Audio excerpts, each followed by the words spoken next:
ભારે વરસાદથી બનાસકાંઠાના દાનેરાનું ગ્રામ્ય વિસ્તાર પ્રભાવિત થયો છે।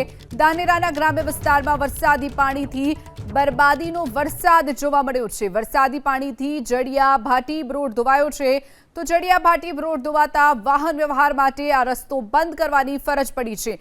દાનેરાના જડિયા અને ભાટીબના ખેતરો પાણીમાં ગરકાવ થયા છે। ચોમાસુ પાક બાજરી, મગફળી સહિતના પાકને પણ નુકસાની વેઠવાનો વારો આવ્યો છે। તો રસ્તો ધોવાઈ ગયો છે, જેના કારણે રસ્તા પરનું જે પાણી હોય છે તે ખેતરોમાં ફરી વળ્યું। ખેતરો જાણે કે બેટમાં ફેરવાયા હોય તેવા દ્રશ્યો ભાટીબ ગામના આ સામે આવ્યા છે।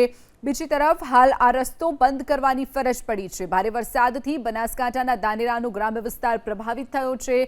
અનેક રસ્તાઓ જળમગ્ન બન્યા છે, તો ભાટીબને જોડતો જે જડિયા ભાટીબ રોડ જે છે તે ધોવાઈ ગયો છે, જેના કારણે વાહન વ્યવહાર હાલ પૂરતો બંધ કરવામાં આવ્યો છે। તો રસ્તો ધોવાઈ જવાના કારણે અનેક વીઘાના જે ખેતરો હતા તે જળમગ્ન બન્યા છે, જેના કારણે ખેડૂતોએ જે ચોમાસુ પાક લીધો હોય બાજરી, મગફળી સહિતના પાકને નુકસાન પહોંચ્યું છે। વધુ વિગતો સાથે સંવાદદાતા વસંત તિરગર આપણી સાથે ફોન લાઈન પર છે। વસંત, જે જડિયા ભાટીબને જોડતો જે રોડ હતો તે ધોવાઈ ગયો છે, અનેક ખેતરો જે છે જળમગ્ન બન્યા છે, શું વિગતો?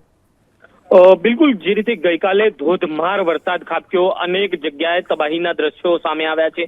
ડીસા હોય, ધાનેરા હોય, દાંતીવાડા હોય, તમામ જગ્યાએ જે ખેતરો છે તે પાણી થી બેટમાં ફેરવાયા છે। મહત્વની વાત છે કે જડિયાથી ભાટીબ, જે ધાનેરાનું જડિયા ગામ છે ત્યાંથી ભાટીબ જવાનો જે રસ્તો છે તે પણ વરસાદી જે પાણી છે તે ફરી વળતા રોડ તૂટ્યા છે। મહત્વની વાત છે કે જે ખેતરો છે તે પણ પાણીમાં ગરકાવ થયા છે।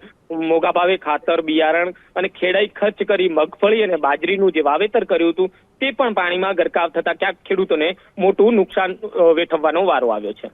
ચોક્કસથી વસંત, માહિતી બદલ આભાર।